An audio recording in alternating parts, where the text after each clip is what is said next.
The Harrow Quell dropped from slipspace at the edge of Sol's inner boundary with surgical silence, a glistening spearhead in the void. It was not alone.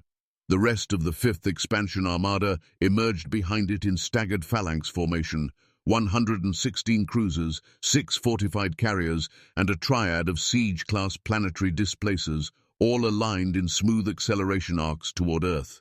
The operation was coded as compliant enforcement under Dominion Protocol Doctrine 7. There would be no negotiations.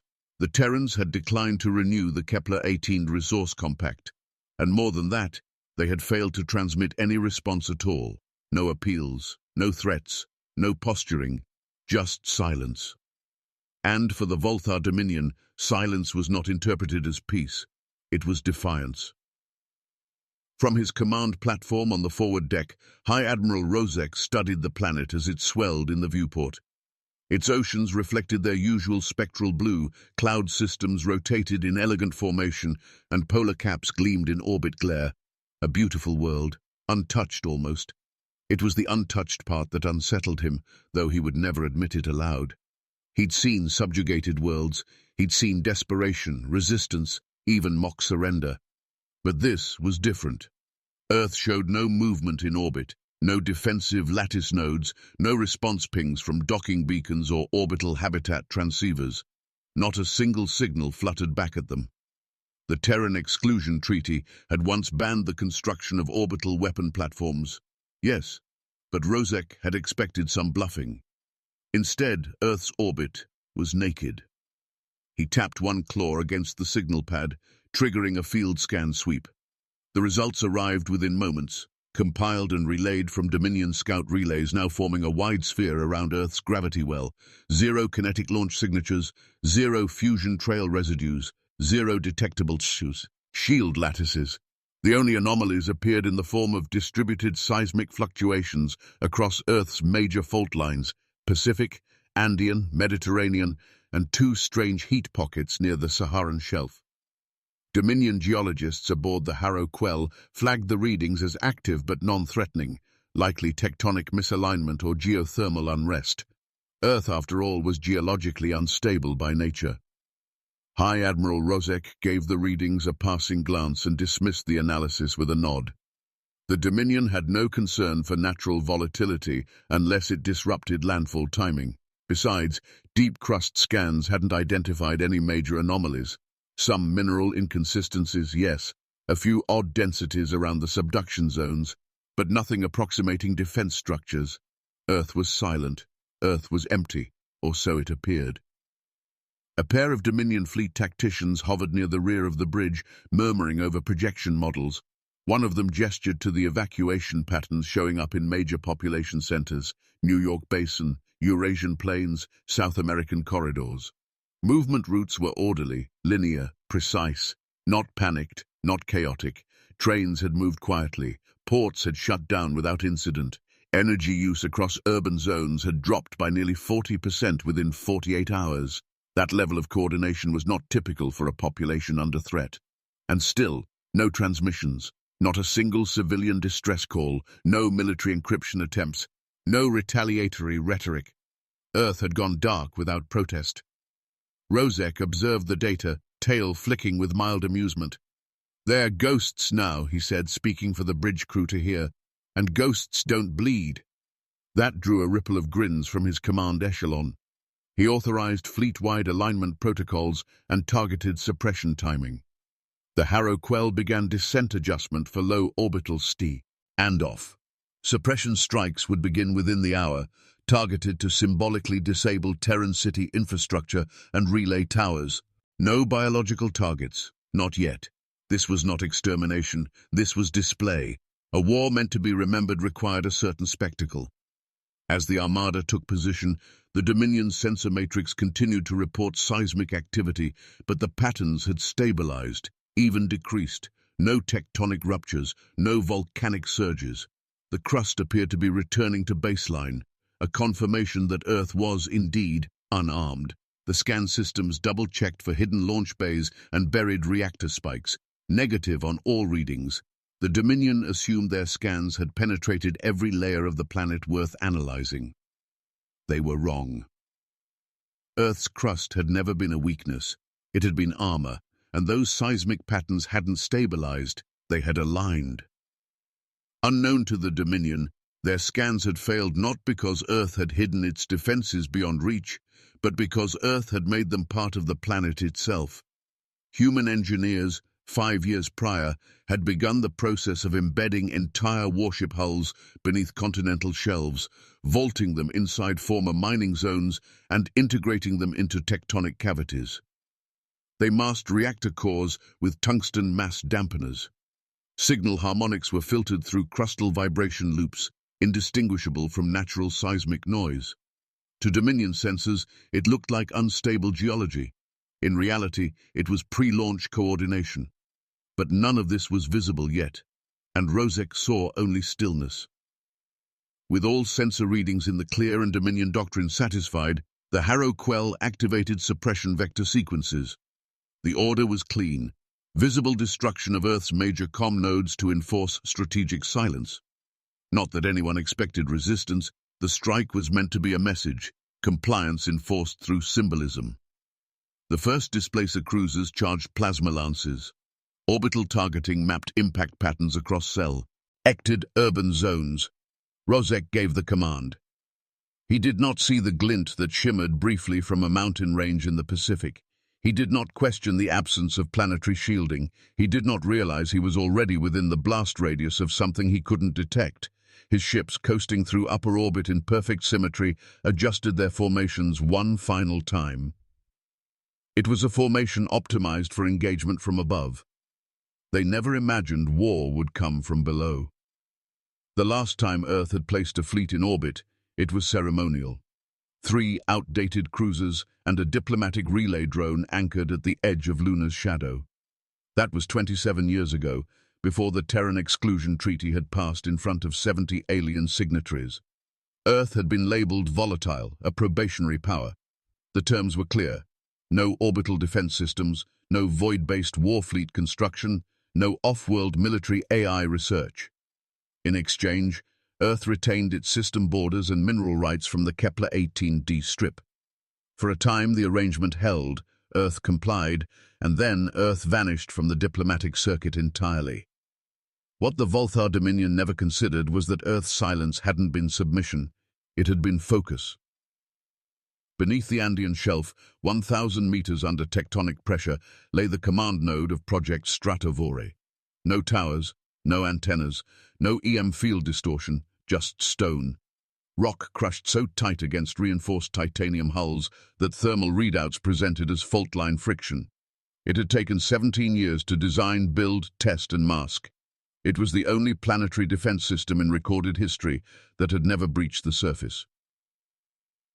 Commander Jarin Vex stood at the heart of Vault 18, surrounded by glacial humidity and carbon-reinforced walkways. The room was quiet. No alarms, no light shows, no announcements. Earth's defensive doctrine had been rewritten not in orbit, but in the crust. When the treaty banned everything visible, Earth's engineers turned to what could not be seen. They didn't build around the restrictions, they built under them, quite literally. Stratovore wasn't a fleet in the traditional sense. It was a distributed weapons system fused into the geological skeleton of the planet. Each ship was constructed in segments across former mining caverns, decommissioned geothermal shafts, and collapsed sub-oceanic vaults. When Dominion sensors scanned for engine clusters or metallic masses, they returned inconclusive results because the hulls had been welded directly into basalt layers. What Dominion read as fault-line irregularity was actually armored keel plating. Power cores didn't emit waste heat because they were geothermal siphons. Guidance nodes didn't broadcast because they operated on crustal harmonics, subsonic vibrations transmitted through tectonic stress bands, utterly undetectable to orbital scans. On paper, Earth had no fleet. In reality, it had redefined the concept. Jarin moved slowly through the corridor, each step syncing with the tremor pulses issued from beneath. He felt them before he heard them. Subtle micro-ripples humming through steel, matched to pre-programmed awakening patterns. The seismic noise Dominion scouts had dismissed was synchronization. Each vault had been waiting, dormant, powered, sealed, until orbital mass sensors confirmed foreign pressure on the exosphere. Dominion fleet presence triggered a countdown. Now, one by one, the warcraft beneath the planet's skin were waking. The evacuations that Dominion had recorded in city grids were not evidence of surrender. They were rehearsed clearance operations. Every major Terran metropolitan zone had been retrofitted with displacement corridors, pre-marked underground transfer rails that has moved civilians away from emergence points. These weren't emergency shelters, they were launch buffer zones. If a Dominion cruiser hovered over what it thought was an abandoned city, it was actually standing above a hardened vault hatch that had already aligned to its gravitational footprint. Vault 19 had initiated its pressurization cycle 15 minutes ago.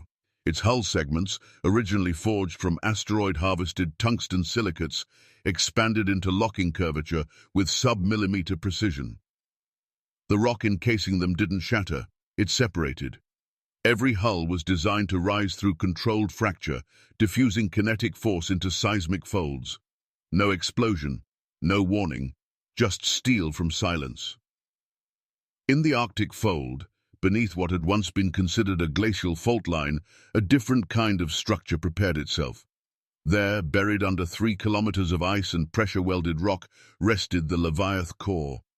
It wasn't a ship, it was a carrier vault, an ark containing 32 autonomous drone vessels, each configured to rise vertically through existing fissures.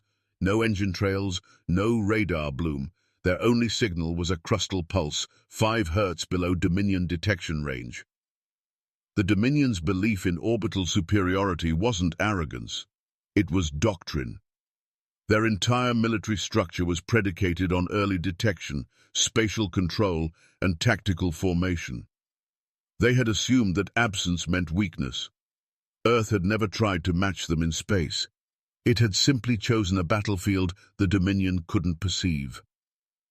From his position within the central vault, Jarin glanced at the activation readout. It wasn't flashy, no countdown, no sirens, just a slow rising gradient of tectonic resonance, every vault across the planet syncing their structural pulses like a neural field stretching through the crust. One signal here, another from under the Pacific, a third from the Mediterranean basin. It was coming together now, not as a launch order, but as a sequence of alignment. Above ground, the crust remained quiet. Dominion displacers began charging for suppression strikes. Their beam matrices had locked onto comm nodes. They didn't realize the cities had already emptied. Their population shifted far from the blast lines. Earth had made sure the openings wouldn't come until the civilians were safely beyond proximity range. Each vault's internal guidance system used gravitational alignment from Dominion ships as a fixed point. The fleet's orbit gave Stratovore something it couldn't simulate during drills, real-time enemy mass data. Their very presence completed the calibration matrix. Jarin Vex closed his eyes.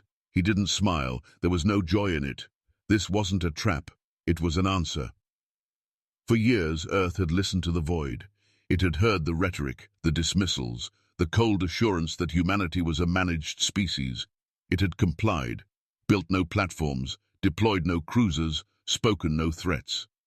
Instead, it had built within its own bones. It had laid the war into the rock, into the sea floor, into the pulse of magma and pressure. The crust was its carrier, the mantle its shield. Silence had never been surrender. Silence had always been loading. The first Dominion strike hit Rio's old comm tower with surgical precision. A white-hot spear of plasma dropped from low orbit, slicing through the sky in a straight line of superheated air before punching into the heart of the abandoned district. The tower was vaporized in an instant. Concrete boiled, steel melted, glass turned to dust, and no one screamed. There was no one left to scream. 6 more strikes followed across the globe in rapid sequence, coordinated impact zones calibrated for psychological effect. Old Shanghai, Johannesburg's ridgeline, a ridge north of Munich, the edge of Ottawa's infrastructure ring. The Dominion didn't need to destroy Earth's defenses. It believed the world had none. These strikes were ceremonial, symbolic, proof that no resistance would come, that Earth had chosen silence, that compliance had been enforced. The Dominion never saw what was rising beneath them. In the Western Andes, silence cracked. It started not with light, but with a deep tonal shift in the stone, an impossible vibration that didn't belong in the world of wind or metal. It was the sound of gravity misbehaving, a frequency only mountains could feel. Then, the crust buckled. 7 kilometers of reinforced rock split along a manufactured fault line, and a sliver of black iron rose from the earth, not propelled by heat or force, but lifted through phase-locked seismic decoupling. The hull slid upward in perfect balance, riding a wave of fracture engineered to fracture without debris. It looked unnatural, like the earth had been told to let go. Seconds later, a second eruption hit off the Galapagos Trench. The ocean bulged. Water sprayed vertically as a circular breach opened beneath the Pacific crust, vomiting seawater as a rotating vessel surfaced in silence. It didn't burst forth. It rose, steady, deliberate, designed to confuse orbital motion detection algorithms that relied on velocity and thrust signature. The Dominion's forward scanner array reported thermal disruption.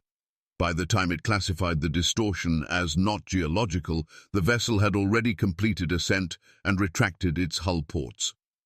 All across the planet, the fractures widened. 92 emergence points activated within 12 seconds. From the tundra shelf under Greenland, jagged seams of glowing metal cracked open beneath the ice.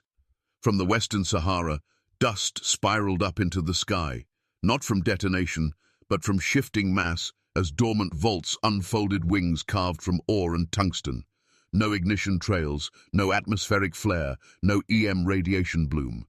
These were not void-borne vessels, they were Earth-born, designed to rise without being seen until they were within firing range. From the orbital deck of the Harrow Quell, Admiral Rozek felt the first tremor, not in the planet, but in the silence of his crew. Dozens of sensors flared red across the lower hemisphere, each one delayed by the seconds it took Dominion algorithms to realize that these spikes weren't natural. By the time tactical AI flagged them as potential threats, it was already too late to adjust formation. The Dominion fleet had arranged itself in a hemispheric net, a standard suppression grid meant to enforce presence from above. It assumed threats would come from void approach. Like every other civilized species, it didn't anticipate warships rising beneath it from the very world it aimed to dominate. Now that grid was folding in on itself. Earth's emerging warcraft moved through terrain blind zones, undetectable beneath clouds, shielded by terrain masking, and tracking the Dominion's orbital drift using passive mass sensors. It wasn't just stealth, it was ambush, perfected. Commander Jarin Vex watched from a hardened observation node deep within Vault 17 as the echo cores came online. There was no sound in the room, just the quiet flicker of subterranean light on pressure-forged metal and the faint rhythmic pulses of the control field sinking across vaults. The echo core system had no uplinks, no central server. Each ship's logic was burned into its command route during construction, a memory tree inherited from its builders. There was no signal to jam, no node to intercept. And once activated, each vessel operated as its own war doctrine. From orbit, the Dominion's readings shifted from seismic unknowns to unclassified metal mass. It didn't matter. The ships were already moving. Terran warcraft didn't open fire, not yet. They simply rose into the gaps left between Dominion formation points, positioning themselves with eerie precision, creating pincer patterns and asymmetric triangulation rings. Earth had studied Dominion movement for decades. Their standard fleet posture had never changed. Every Dominion command algorithm was built around defending against exterior vectors, asteroid threats, rogue fleets, solar interference. No script had prepared them for warships appearing under their shadow. The ground kept opening. One more ship breached from under the Nile Delta, another from the Antarctic fault grid. Some rose vertically, others crawled forward through crustal tunnels, emerging at angles to maximize field coverage. By the time the Harrow Quell adjusted its position, it was already inside a kill radius it hadn't detected. Admiral Rozek staggered to the sensor deck. His officers were shouting. Too many rise points. No atmospheric burn, no entry vectors, no logic. His claws dug into the metal railing as he stared at the projected map. Earth was not launching. It was unfolding. Then he realized the truth. Earth's fleet wasn't stored. It was built in. He opened his mouth to speak, but the tremor hit before the words did. Far beneath them, in the vaults of what had once been dead rock, Earth had begun its reply. The Dominion hadn't missed the moment. It had simply been standing in the wrong place to see it. The ground had never been passive. The ground had always been armed. The Harrow Quell's command deck was no longer calm. Fleet engineers barked data into overlapping channels, their tongues clicking with panic beneath the mask of command phrasing. Dozens of Dominion vessels had shifted their trajectories into containment posture, trying to form a defensive ring around Earth's equatorial arc. But the ring was breaking before it was ever closed. Every time a ship adjusted orbit, something rose beneath it. Something human. Admiral Rozek stood rigid, his gaze locked on the central projection table. What he saw made no sense. Dominion doctrine had always relied on orbital superiority, mass presence, predictive targeting, layered shielding. Across the fleet, Dominion command nodes began decoupling from standard formation logic. Panic set in, not from loss, but from confusion. The algorithmic backbone of their doctrine, predict, surround, overwhelm, was useless here. The enemy wasn't following the rules. Worse, they weren't visible long enough to study. Earth ships didn't broadcast identifiers. They didn't cluster for protection. They didn't signal weakness. They simply moved, like something buried long ago and now awakened with purpose. In one sector, a Dominion siege-class frigate was pulled into a trench fold by anchored plasma tethers. In another, an atmospheric scanner reported hull fragments drifting upward through cloud bands, only to realize they were decoys. Every tactic the Dominion deployed was met not with counters, but with irrelevance. Their systems were not being resisted, they were being bypassed. On the Harrow Quell, Rozek tried to reassert command logic, but his fleet was no longer executing tactics. They were reacting individually to a fight they could not map. His war room had become a relay of contradictions. Ships were retreating without orders. Targeting locks were failing before acquisition. One squadron opened fire on empty terrain, and the blast bounced off rock that read as organic seconds before. From the Arctic shelf, another Terran vault ship breached the ice, released its drone spread, then vanished beneath the frozen crust again. No pursuit possible. The ice collapsed behind it.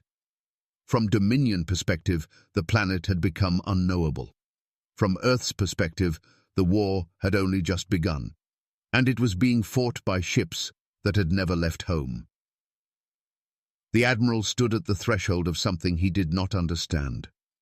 High above the surface, encased in the precision-engineered heart of the Harrow Quell, Rozek stared down at a slab of land that had, inexplicably, remained untouched by the chaos unfolding around the globe. The plateau, a flat sheet of basalt stretching across 1,000 square kilometers, lay silent under drifting cloud. No Terran vessels had breached from it. No seismic ruptures had registered. No signals. No resistance. It was the only place on the planet that hadn't erupted with iron. To Rozek, it appeared like an oversight.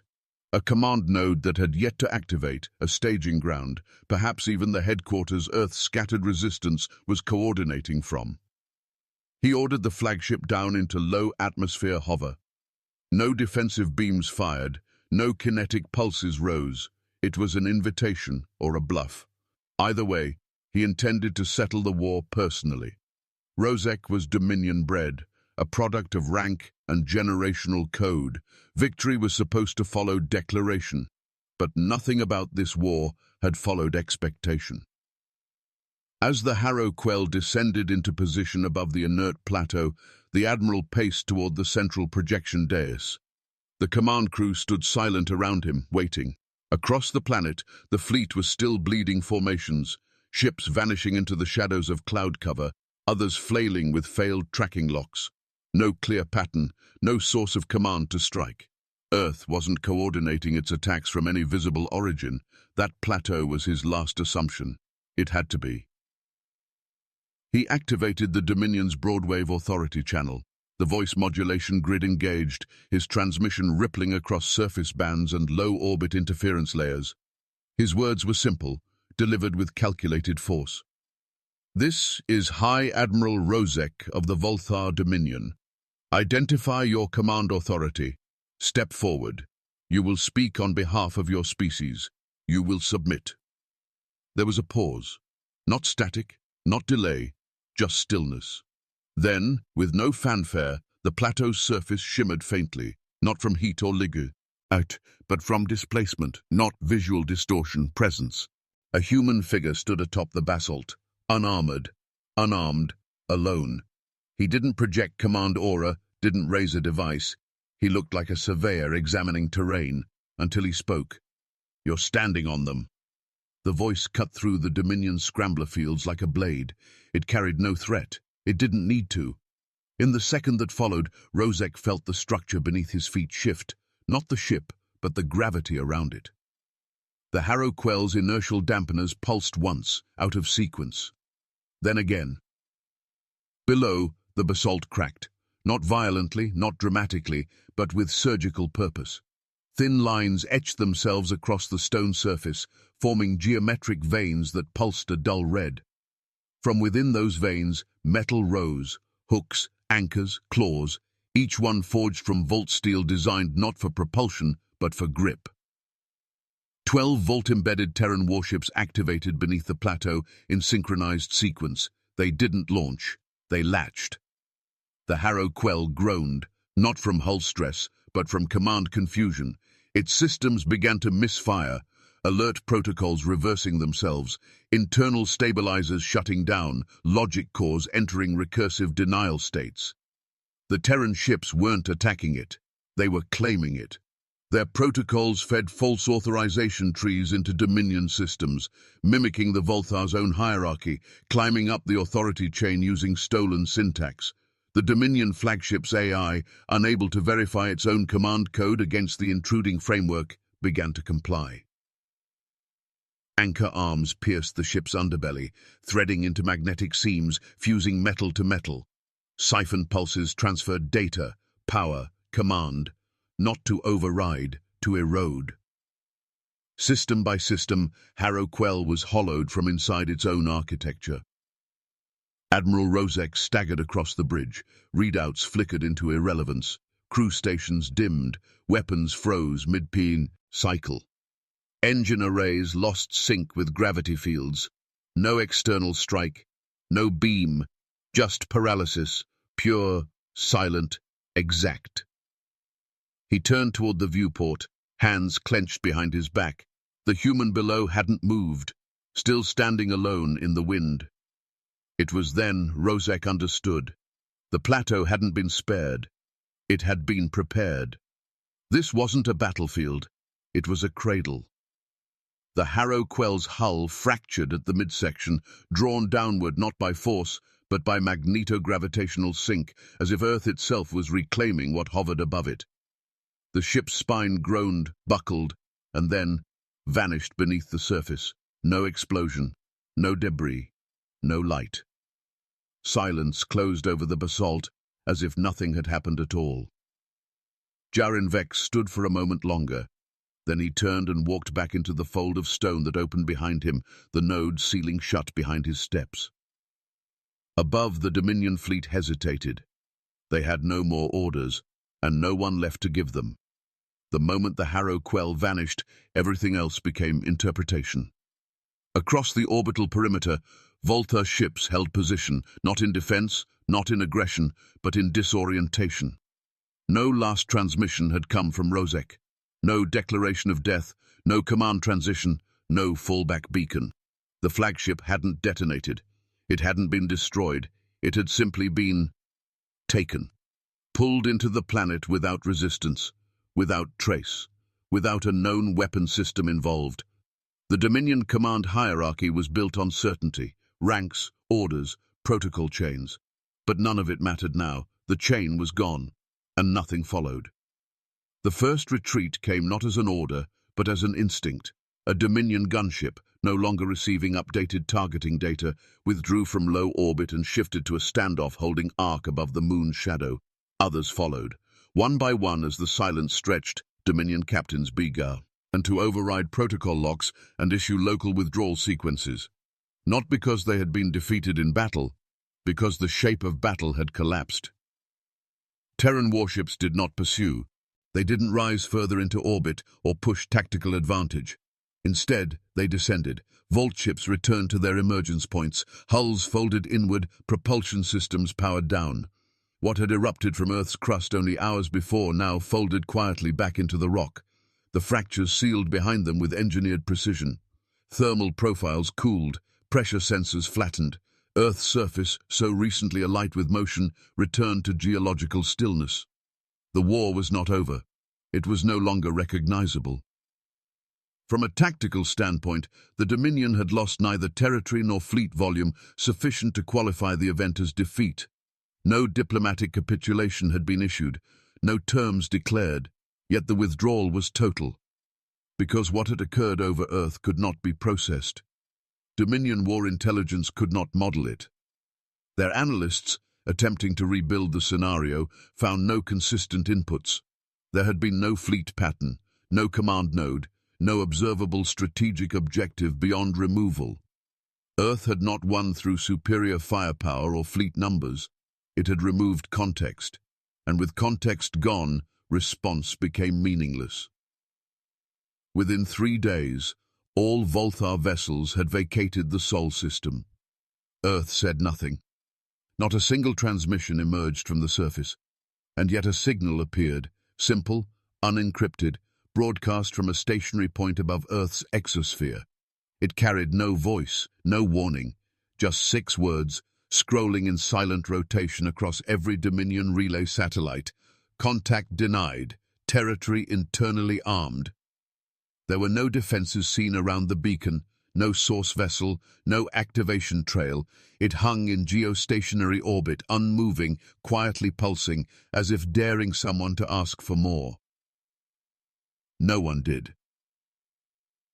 In the months that followed, the Volthar Assembly convened crisis councils, attempting to determine how a Tier 3 world had collapsed the strategic doctrine of a Tier 7 expansion fleet. Reconstructive simulations failed, predictive models crashed, attempts to model Earth's vault ship emergence patterns returned corrupted matrices, unable to reconcile tectonic behavior with weapon logic. Dominion combat AI flagged all Earth-based tactics as structurally incompatible with known parameters. Eventually, Earth was reclassified. No longer a probationary member, no longer a restricted entity. It was assigned a designation used only 3 times in Dominion history, Black Class Blind World. The classification did not mean hostile, it meant unknowable. No simulations permitted, no approach without express override by highest command levels, no trade, no surveillance, no projections allowed. And to every Dominion ship built thereafter, a single line of code was hard-coded into command firmware. Bastion Deep. Signal implies silence is a weapon. The line had no explanation, no elaboration. It was a directive written in reverence and fear. It did not refer to Earth's fleet. It referred to Earth's method. The decision to say nothing, to fire only once, to disappear without boasting or threat. The galaxy had expected resistance. It had prepared for retaliation. What it had not prepared for was erasure.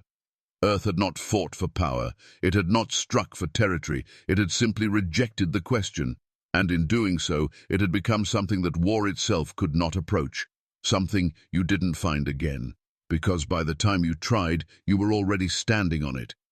If Earth had the power to bury fleets beneath its own skin, what else do you think it's hiding? Let us know in the comments, was Earth right to remain silent, or should it have warned the galaxy first? Hit subscribe and tap the bell for thrilling HFY stories.